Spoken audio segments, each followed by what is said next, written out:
Leaders in Housing Counseling call. We will start in just a moment.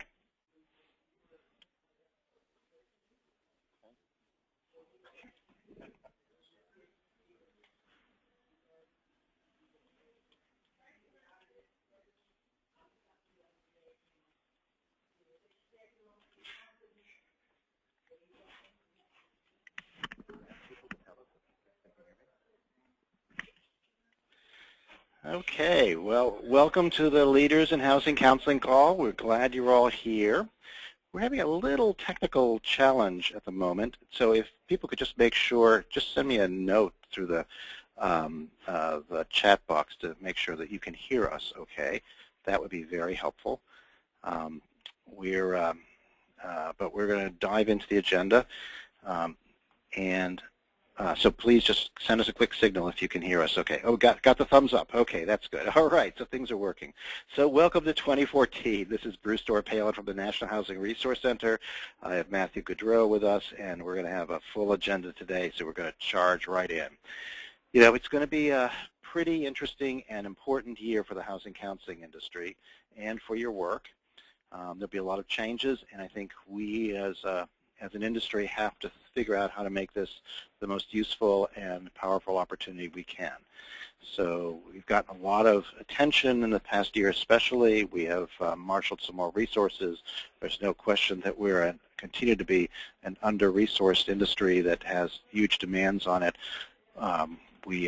We collectively, meaning not just the National Housing Resource Center, but all of you, all of us need to kind of work together to figure out how to really capitalize on the recognition we're getting and make it into a much more effective industry that allows us to thrive at our work and meet the demand for all the good work that you do.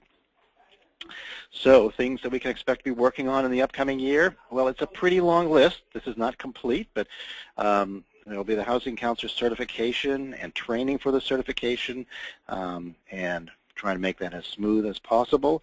We won't do the training, so there are great organizations that will do training, but we'll try to facilitate the process in any way we can. We're going to continue our work on improving relations with HUD. You know, it's a new day at HUD in many ways, but there's a lot of work to be done to make the communications and program implementation work better, and there's big opportunities around building housing counseling into the system.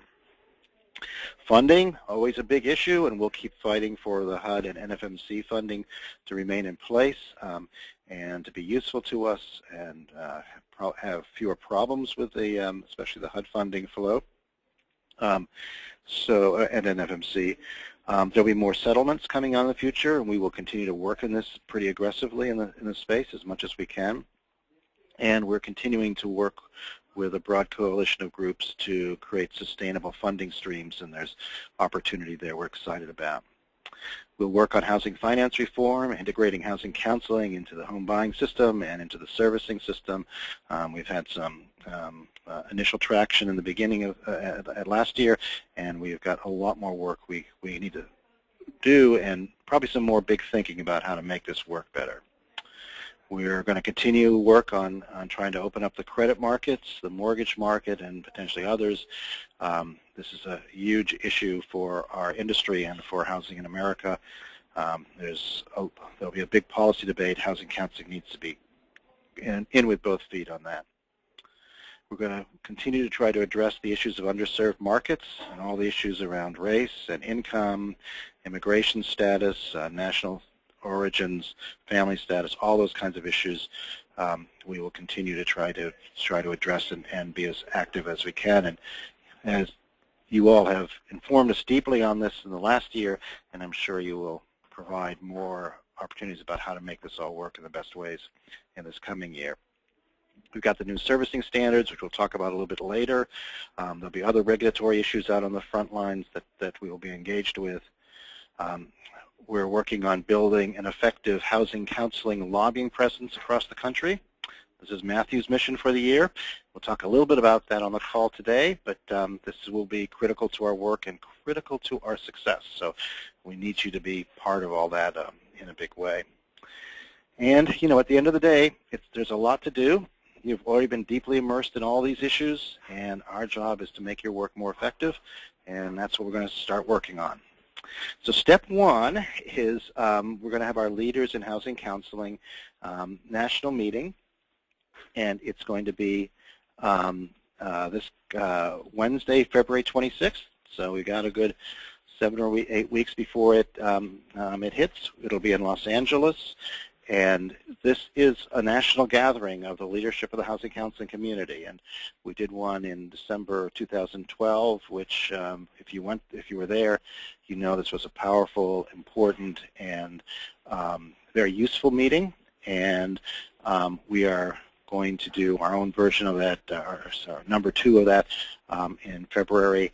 We've already got some commitments. Sarah Tariq will be there and bring some other HUD people as well. I know all of you know that she's both been very important in the work that she's done at HUD, but also kind of a big thinker about how housing counseling can be a richer, more effective, more professionalized institutions. And we'll be looking to have real conversations with a number of people in this meeting that Sarah, I'm sure, will be a major contributor to this conversation. The meeting will be at the Los Angeles Hotel. So there's several hotels that the NTI, NeighborWorks NTI Training Institute is going to be holding, and it's one of those. And so it'll make it easy for people to get to who are there because of NTI. And there will be, the schedule changed a tiny bit. We are going to have, the meeting will be from 1 to 5:30 or 6. And we had planned a dinner that didn't quite work out, so there'll be a reception that NeighborWorks is doing. It's a networking reception that we'll go to afterwards and have a chance to unwind a little bit with a drink and whatever. And for members of National Housing Resource Center, membership organizations, we'll have a morning session and lunch as well. So it's going to be very useful time, so we really want to encourage everybody to come to this. It's really aimed at managers and directors of housing counseling programs. It's really meant to be a leadership meeting, but you know, it will be a crowded table, and we really could use your input in being there. So, and the meeting is co-sponsored by by NCLR, by the Rural Community Assistance Corporation, and by us, National Housing Resource Center. And you know, there'll be more details as we get commitments for the meeting, but I want to put that front and square on your screen, and hope you are planning on coming, and hope you're planning on participating. We really usually get a lot out of these meetings. All right, so let's get back to the main agenda here, and do a quick series of updates. So first one is on the status of the federal funding update. So where are we at these days, Matthew?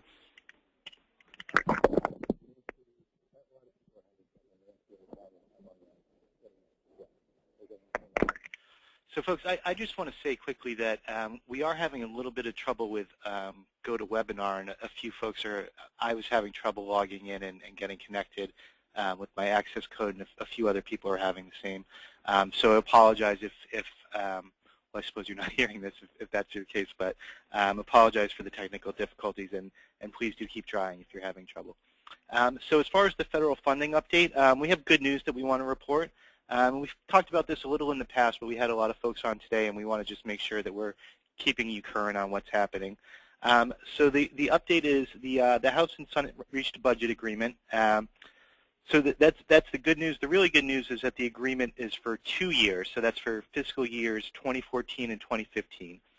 So we hope, it's not a certainty, but we hope that this means that this kind of funding from crisis to crisis and continuing resolution and shutdown and all that, hopefully that's going to be behind us for at least 1.5 years.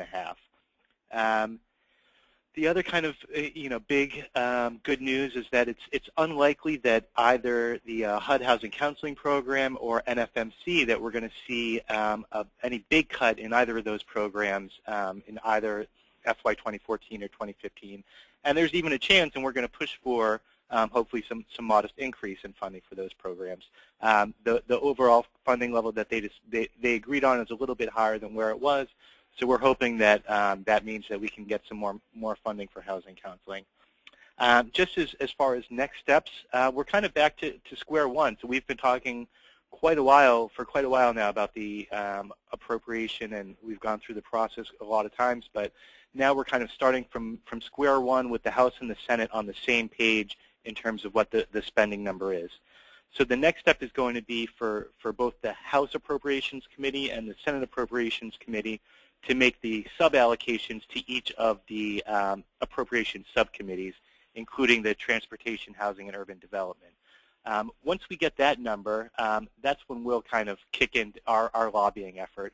We're going to be reaching out to you all, asking you to make calls to your senators and House members, asking them to push for funding for housing counseling, whether it be through their role on the Appropriations Committee or making calls to their leadership and pushing for funding for housing counseling that way.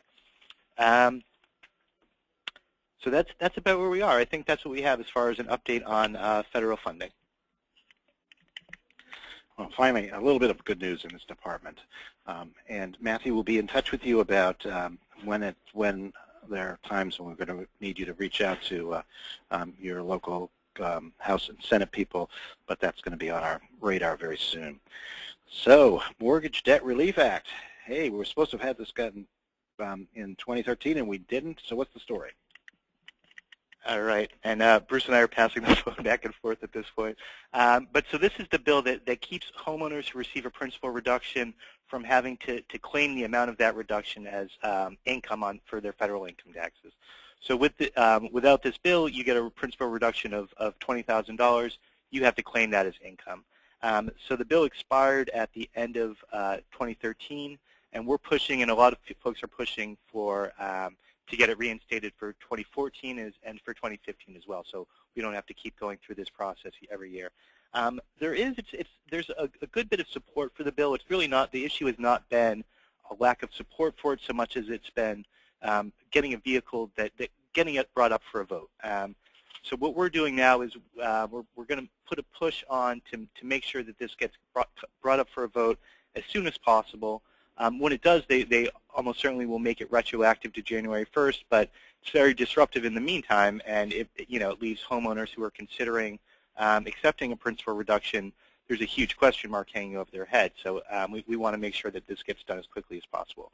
So we want to put pressure on members of the House and Senate across the board, and are asking you folks to help out by making calls to your representatives. I'm going to circulate after the call both a draft email that you can use and some really just basic talking points. But really, we're asking you just to make a few minutes of a phone call, just talk to the staff person, let them know that the passing this is important to you, and asking them to support this. So look for that in our follow-up email, some more details on that. Hey, Matthew, I heard that Representative Price was a co-sponsor last time around, Republican from Georgia, and he's not co-sponsoring this time. What's happening? Yeah, so that was actually something someone from a House staffer on the Democratic side had reached out to our colleagues, asking us to put some pressure on Representative Price. Reason being that this is a bill that he supported. As Bruce mentioned, he co-sponsored last time around. So he's clearly someone who's we can get on board, but he hadn't been hearing from. He said, his staff person said, he hadn't heard from any groups on this. So that really actually shows the importance of making those calls, making your voice heard. He should be easy to flip to get either sponsoring or at least supporting, but he needs to hear from groups first. So we've been doing some particular outreach to groups in Atlanta, but I do think that it underscores the importance of these calls getting made really across the board. Yeah, a critical vote, and he hadn't heard from his constituents, so he didn't move. So, this is going to be part of our work in the future, and we're going to work on trying to identify those places. And occasionally you may get an email or a phone call or both from Matthew. Please take that call, respond to the email. These will be about trying to make these critical pieces, put the critical pieces together to get legislation through in a pretty difficult environment. And we've gotten a very good response from Atlanta groups, so thank you very much if you're on the phone. We're really pleased with people mobilizing on this. It doesn't actually help in this case to have calls from groups that aren't either located. What we need are calls from groups that are either located in his district or groups that are counseling people in his district, even if you're not located there. That's kind of the critical. That's who they're listening to. So when you make the call, you want to be very, very clear first about who you are, because it'll be a much different conversation than if they think you're just kind of calling from the blue. Okay, all very good. So the next issue is on the Treasury post-modification counseling. We've talked a lot about this. There's funding for from Treasury to pay for HUD-approved housing counseling agencies to work with people who are at a servicer who are either in a trial mod currently or who have a modification but have fallen behind at least twice 30-day lates. And we're looking at this as a major valuable opportunity, but the challenge has been that the servicers have preferred at this point to contract with just one or two providers. And we're trying to encourage the servicers to think about this differently, that especially if counseling agencies are working directly with a homeowner and helping them get a modification, that the most valuable thing would be to have that agency working with the client when it comes to the post-mod work as well. So I have to say it's been a really uphill battle. I think we were more encouraged in December, and I was more positive on this. Servicers, for largely technical compliance reasons, are favoring just one provider. And I think it would be very helpful if you are talking to servicers, managers, senior managers at servicers, to really encourage them to think about how to engage with your agency about doing the post-modification work. And we're trying to pull this through in a variety of different levels and trying to build support for this. But you know, we're not getting the traction I had hoped we'd get at this point. The program only starts March 1st. I know a few of you have gotten referrals already through it, but it's really only in effect and funded for March 1. And we'll keep pushing, and I'll keep you informed. But what would be useful is if you can try to have those conversations with the servicers that would make the most sense. So another nice thing that happened last year was that we had worked out a program with a credit report provider, CIS, to provide credit reports for members of the National Housing Resource Center.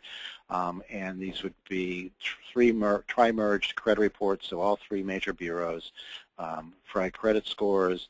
They would be soft pulls, so no hard pulls. It would not show up on people's credit score.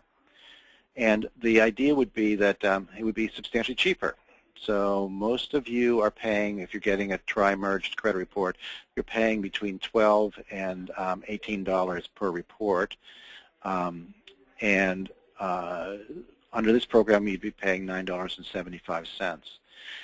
So we now have a few agencies that have done this, and I wanted to get a consumer panel together and see if we can get some feedback from how it's working. So we have a couple agencies that have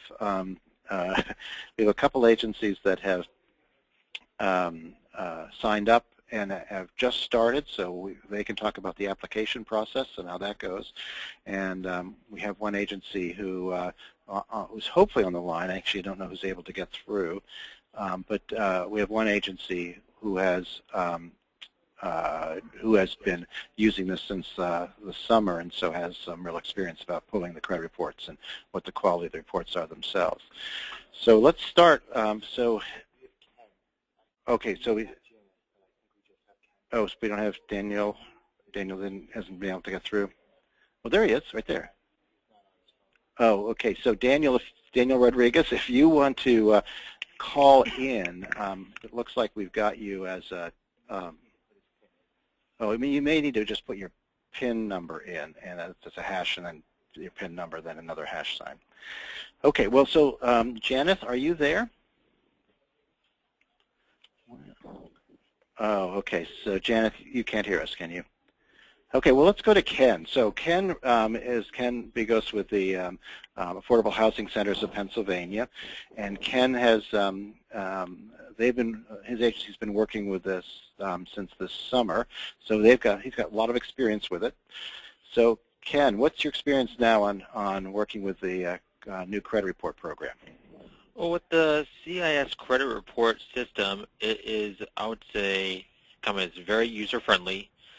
My counselors have not had any complaints as far as using CIS as far as using the credit report, and it is certainly straightforward as far as identifying all the creditors that the homeowner has, and what, and especially identifies which credit reporting agency, whether it's Equifax, Experian, or TransUnion, that has identified those accounts, so like whether it's a charge-off or a collection, and at the very end it includes like the creditor's contact information as far as how they can go about disputing any information in regards to their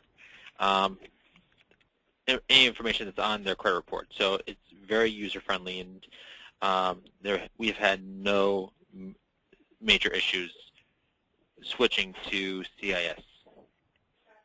Oh, good. And how's the pricing?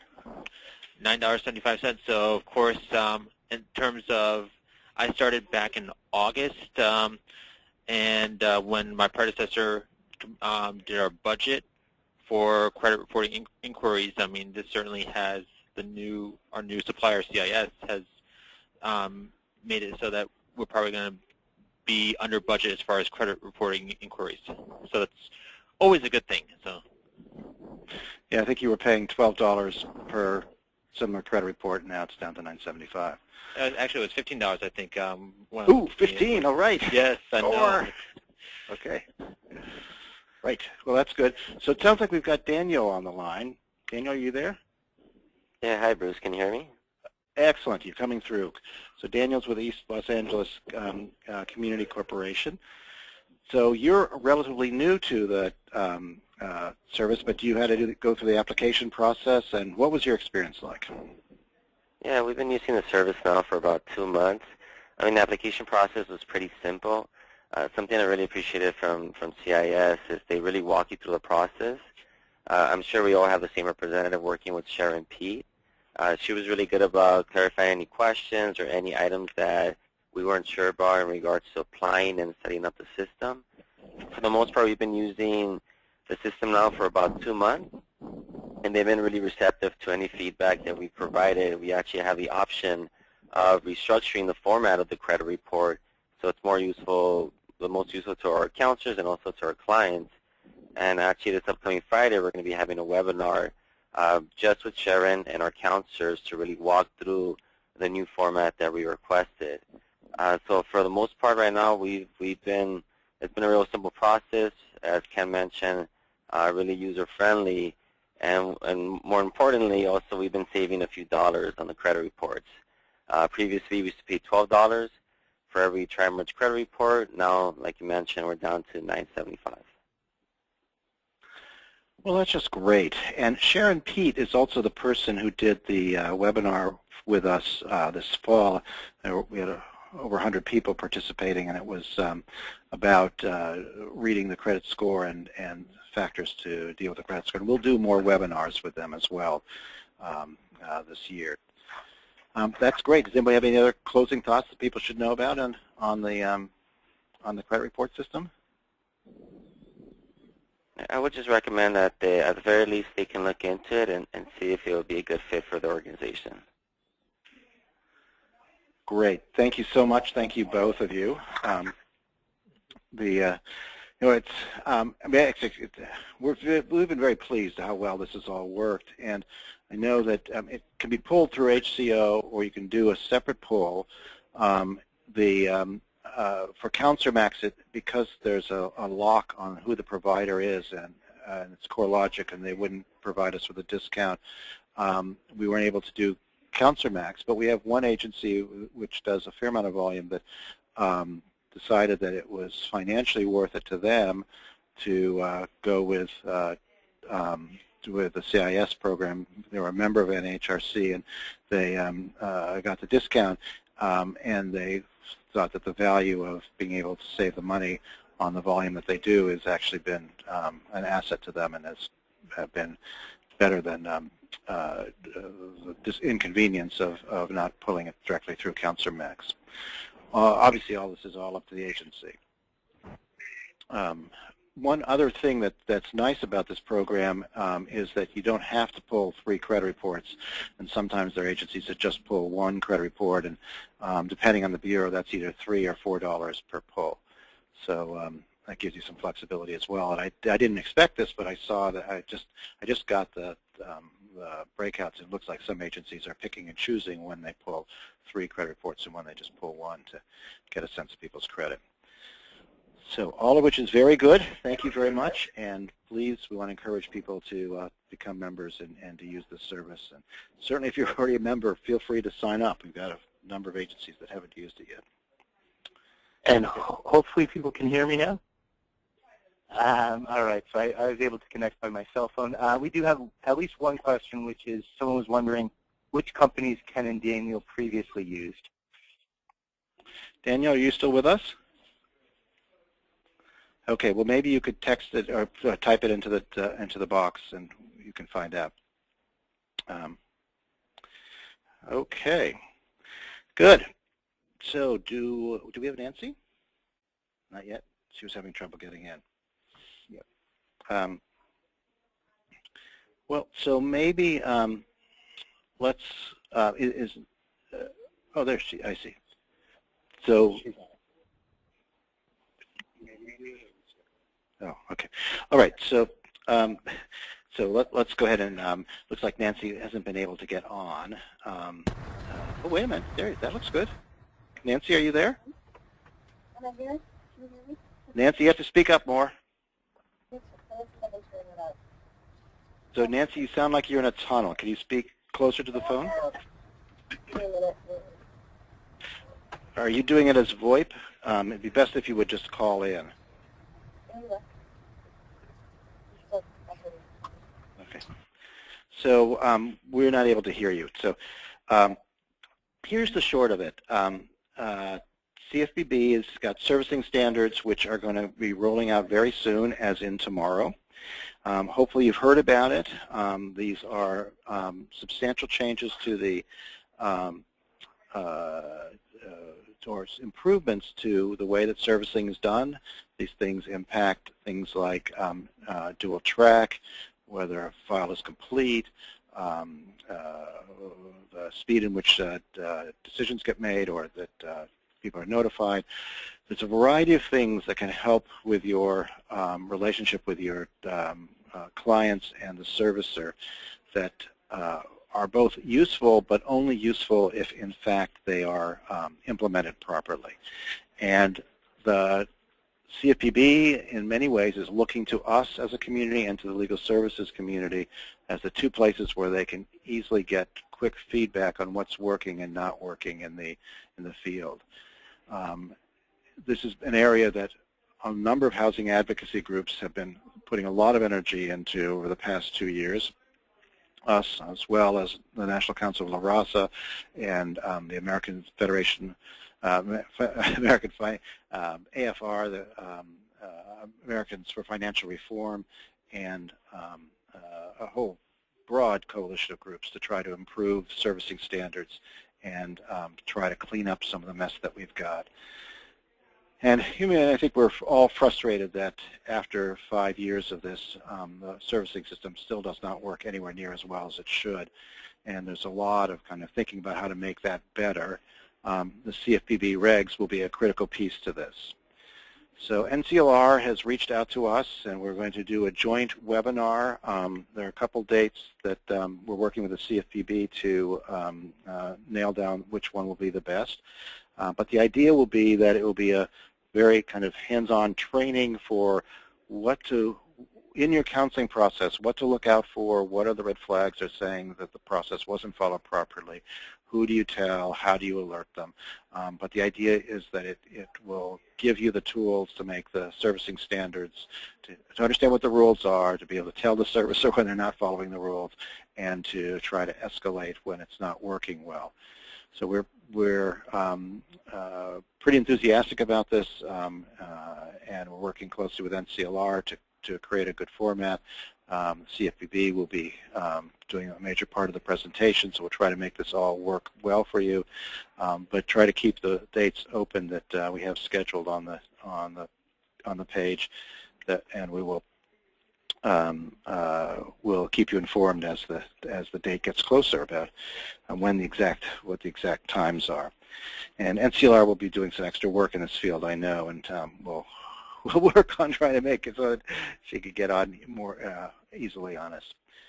We do have a great turnout. We've got 97 people on. I appreciate the fact that people had some difficulties getting on during some of the in the beginning here, and people have stuck with it. That's just great. So,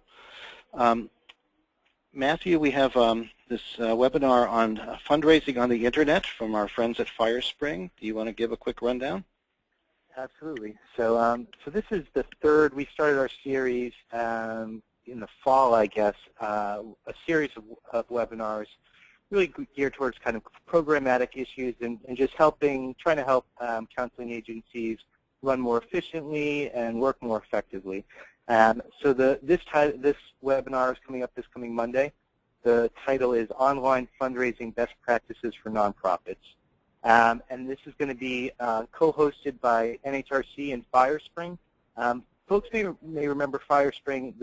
I think the first that we did in this series of webinars was hosted by the same gentleman, Jay Wilkinson, who's the president of FireSpring. That was the one that we did on building websites for nonprofits. And we had a really good response to that, so we invited them back to come back and do another webinar. So this one is going to be focused on online fundraising.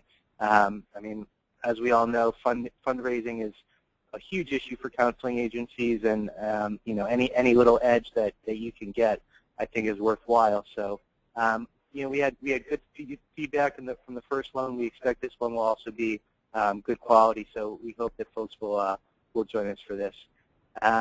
I will circulate the link for it. I did send it out in an email, I think, yesterday, but I'll circulate the registration link after the call as well.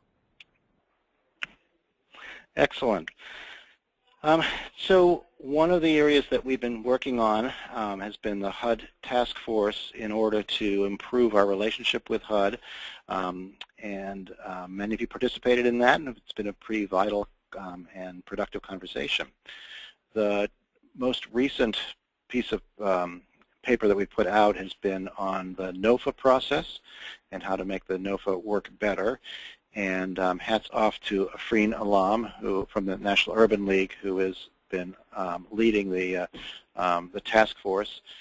We submitted comments to HUD, well, about a week ago, and some of the highlights were that we recognized that it's really an improvement in the NOFAs to have a more streamlined, simpler NOFA that didn't require as much paperwork and as much kind of narrative fluff that was hard to sense how you could distinguish your organization from everybody else's organization with some of these questions.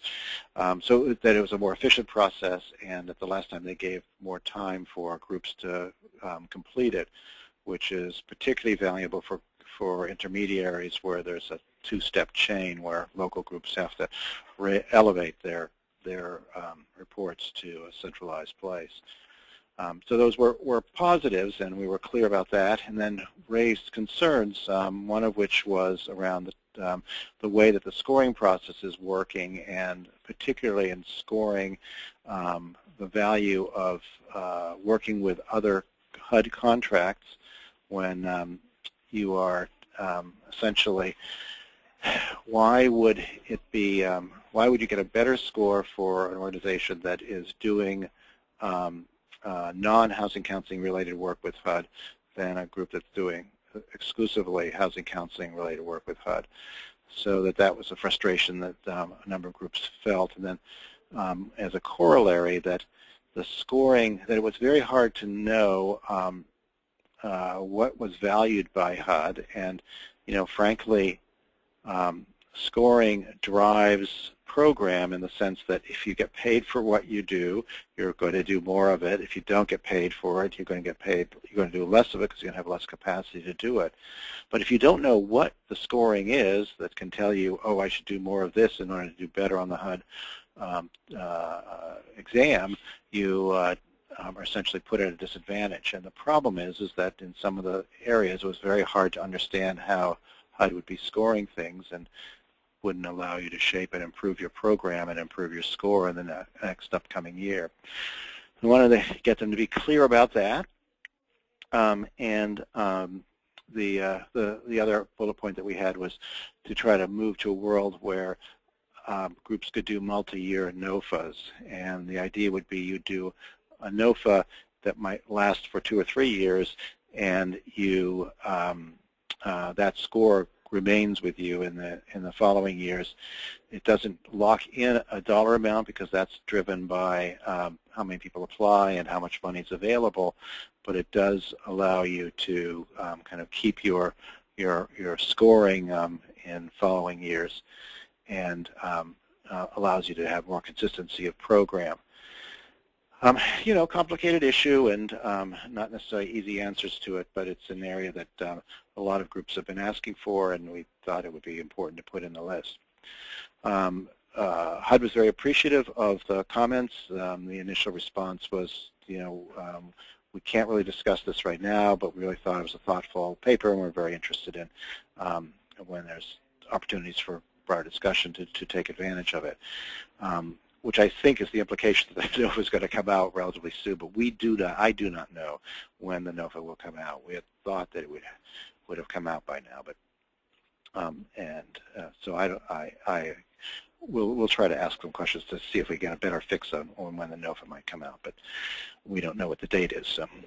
So don't need to send that question into the box because I don't have an answer for it at the moment.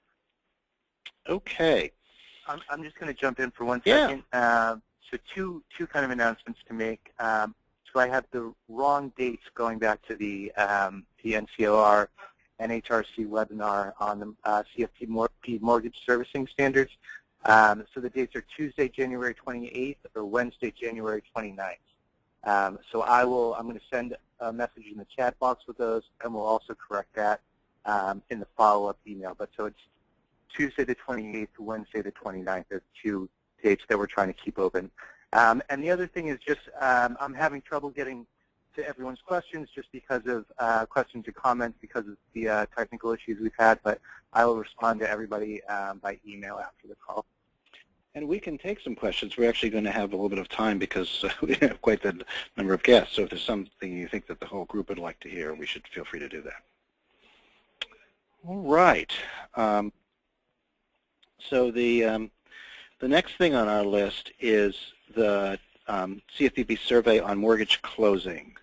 And so this is very interesting. Hats off to CFPB for wanting to kind of reach out and hear consumer and advocate feedback. They have put out a request it's a series of 17 questions about how to improve the closing process for homeowners and home buyers. And I think this presents to us a real opportunity. So the question is, I think I'm kind of looking to you all for your creative input here about what could we bring to this conversation. One, obviously, is you guys have a lot of people who have gone through closings and are familiar with what works, what doesn't work, where people are confused, where they feel pressured, where they feel like they got enough information, where they got too much information or didn't get any information. That stuff would be great if you take a few minutes to try to tackle this survey. We added, so there's 17 questions, and Matthew added an 18th question. And that 18th question was, how could we more effectively integrate housing counseling into the closing process? So does that mean on the closing sheet that there should be a line for paying for housing counseling? Does that mean, I don't know what it means. I think we're looking for you to be a little bit creative and think about where, at what point, what intersection could we get counseling to be built into the system more. And it's all these little things that we're going to do that's going to integrate housing counseling effectively into the process. So we have created a SurveyMonkey, and it's really, we're only asking the same questions that the CFPB asked, plus that 18th one. So, I mean, if you're replying directly to the CFPB, you're welcome to do that. We will submit all the comments that people do with the information of who it was that submitted the comments, so you get recognition for your work. We really try to do this a lot, and that we do want to celebrate the work and recognize the work that people are doing out in the field. So, but we will submit this to the CFPB. Do you happen to know the timeline for this, Matthew? I can't remember off the top of my head for when the closing piece is due. It's relatively short. I think it's the first week of, I want to say February 7th, but it's relatively early February. So this is the kind of thing, do it now, get it past due, because it's not the sort of thing that will stay on your screen much. We're not going to promote this a lot. We're really just asking if this is an area that you're interested in, take a few minutes and do it. We're not going to try to, with so many other things we would push, we're trying to get everybody involved in. This is one more that if you feel like this is an area of your expertise or interest, please take advantage of it, and we'll elevate whatever you can produce. How are we doing on questions? We have some trickling in specific to the mortgage closing. Someone asked about how to access the SurveyMonkey. I will circulate that link along in the follow-up email. It's going to be pretty, there's going to be a lot of good information and links in that email, so please do pay close attention when I send that out. Well, here's a question for you. We worry about sending out too many emails, and on the one hand, so you'd like to consolidate a lot of things. On the other hand, it's sometimes we know that it would be better to do something as a separate email, because then you might send it on to a staff member of yours. And so rather than sending the whole email, you could just send them a very specific thing. So sometimes we break out some things. The question is, should we break out the closing one and do that as a separate email, or do it consolidated? So if people have some thoughts about it, just put it in your chat box. We're very interested.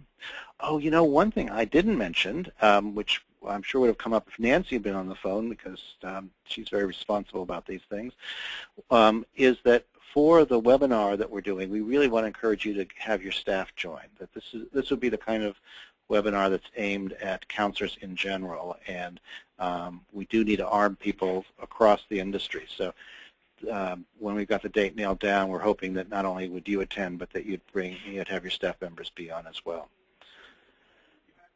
So, other questions? Yeah, I'll just start running through some.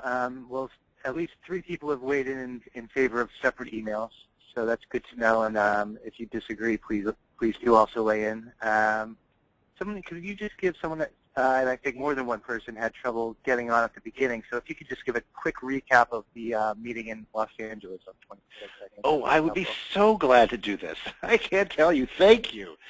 Matthew, you didn't stick that one in, did you? No, it's really, oh, good. Several people asked. This is just great. Okay, well, so this is our second time we're doing a national meeting for the housing counseling community. And so we're getting a bit of an echo, and I'm going to step away a little bit from it. No, it's from us. Okay, so we'll just have to live with it. So the meeting will be February 26th. It's a Wednesday. It will be in Los Angeles.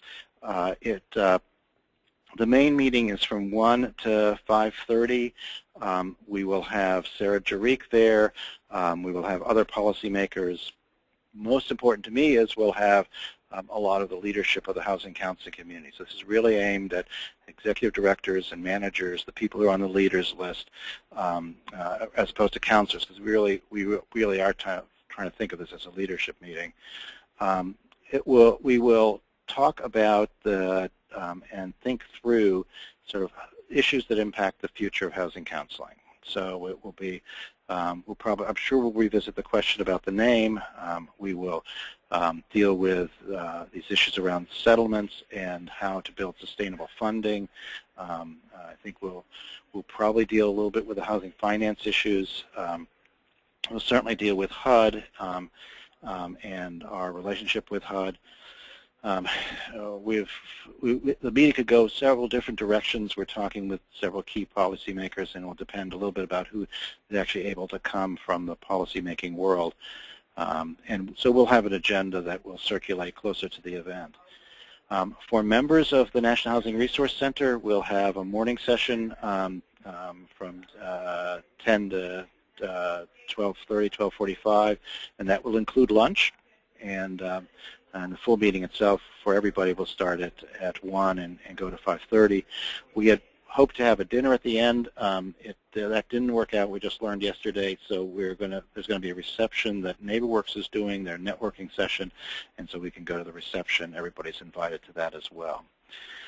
We will make announcements as we learn more about who's committed to come and from the kind of the policy-making world. But think of it as an opportunity to both get your organization represented in critical conversations and also as a way to contribute and help bring back some of the work we're doing. We did one in December 2012 that was pretty dynamite. It was a tremendous participation. It really did define what the National Housing Resource Center worked on in 2013, and I expect we'll do the same in this meeting in February. We're meeting in the Los Angeles Hotel, which is one of the 3 hotels that are part of the NeighborWorks NTI session. So for people that are NTI, you'll be right there. It's the day before the NFMC grantee meeting, so for people that are flying in for NFMC, please schedule to come in Tuesday night so that you can go to our Wednesday meeting and then go to the NFMC meeting. So if there are any more questions about that, I am so glad to answer everything I know. These are pretty exciting meetings, and they're really a shot in the arm for me, and hopefully they will be for you as well. So do we have other questions? Yeah, we had someone to ask for another clarification on the dates of the webinars, and they didn't specify which one, so I'll just clarify. This coming Monday will be the webinar that we're co-hosting with FireSpring on online fundraising best practices for nonprofits, and then either Tuesday the 28th of January or Wednesday the 29th of January will be the webinar we're co-hosting with NCLR on the CFPB mortgage servicing standards. There have been a number of different questions related, all kind of loosely related to the application process for the credit reporting. So if you could just kind of give an outline of what groups there seems to be a lot of interest. What should these groups do to proceed if they'd like to? Great. So CIS is one of the credit consolidators, just like CoreLogic, and there's a whole slew of them. There's actually probably more than 100 of them, I guess. So their application is very similar to, you've already done an application for a credit if you're collecting credit reports. So this will be a very similar process. And they're standardized throughout the industry. They're actually driven by the credit bureaus. So it's not different from one agency to another in any significant way. But what would happen is you need to be a member of the National Housing Resource Center. Everybody who joins, we send them an application. We're happy if you're a member already to send you an application now. If you want to join, we'll shoot it out to you in the first. You get a personalized thank you note from me whenever you join. I do love you all for being part of the organization. So the application. You fill out the application. It's all the same questions that have been asked with what your previous provider has been. There will be an inspection of your office, which happens routinely with these, and they want to make sure that you're a permanent organization and not a fly-by-night organization. One of the issues that the credit bureaus are really concerned about is that these so-called credit repair outfits and scam outfits don't get access to their credit reporting technology, and for good reason. And so they're wanting to make sure that certain standards are maintained. But having gone through these in my previous work with a large counseling agency, you know, it's not unreasonable stuff. You just need to, and most likely all of you have already been through this process with your previous provider, so it shouldn't be any big surprise. The one nice thing is that they do seem to be very responsive once the application comes in and want to work with people. It's great that Sharon Peet, who's high in the organization, is the person who's handling this. I had not realized that until Daniel mentioned that. And it does, you should expect it will take a month or two, that it's not like immediate, that they go through a process, and then that also gets screened at the credit bureaus as well, so that it will take a little bit of time. There is no charge. It's an application that there's no charge for applying or being accepted, and it's all a straight fee for service for each credit report you pull. The credit reports themselves are the tri-merge. They come with the 3 credit scores for the 3 credit bureaus. And as Daniel mentioned, one of the nice features is that they will customize the reports so that it has a format that works for you. And one of the nice things, I don't know if they do this automatically, but I do know they have the capacity, and Ken mentioned this, to not only mention the credit provider that that the debt is being held by, but also contact information, how to reach them. And I know in our business there's a lot of very standardized ones, but then there are also some that tend not to be in your area or may not be as common, so that can be a very useful tool for some of those. Did I hit the kinds of questions people were asking? And, you know, feel free to call Matthew or me about this. We're very high on this. To be very honest, what I'm worried about is that we've certainly got good participation, but we kind of need great participation if we're going to keep this discount. We need to get the volume up so that we can keep the discount low. So that's in all of our interests. And it's easy to become a member of the National Housing Resource Center. The membership form is on our website, and it's and you know, and actually, Matthew, why don't you include the link when you send out the updates, so that we're welcome to join at any time. And we do require that you be a nonprofit housing counseling agency to be a member. So there are some groups that weren't real counseling agencies, and we have said no. We're really making the membership to be either a counseling agency, a network, an intermediary, organization that's deeply involved in the support of housing counseling, so that we're really creating a community that's specific to our industry and not distorting kind of what our purposes are. So we're very eager for groups to join, and there are a variety of other benefits as well. There's access to some grant-making newsletters and resources. There's some internet informational things, and we'll be working on a series of webinars specifically to the NHRC member organizations as well and their staff. We did just one more credit reporting question, which someone asked what the difference is between the credit service that we're talking about and a free service like Karma.com, where the reports are free.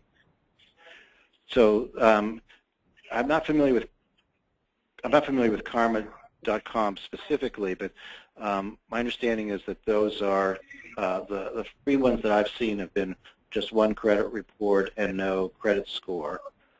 And so this would be 3 credit reports and 3 credit scores, and a soft pull. But I think I assume CARM is a soft pull as well. So I don't know that for sure. Actually, come to think of it, I don't know that. Yeah, and these are high volume. So obviously you can pull a lot of them in one sitting if you need to. Do we have more questions? Okay, well, so very eager to see you on February 26th. We will look for an email from Matthew on the as a follow-up to the meeting, and we've got a lot of great work to do. We're very glad that you're all participating. It's been a very high participation rate, and in terms of the people on the call, I really appreciate that, understanding that it was difficult to get in. We all had difficulties getting in, so people really stuck with it, and that's the good. Appreciate that effort. Okay, well, have a great 2014, folks, and we'll be in touch with you about all the things coming in the future. Bye.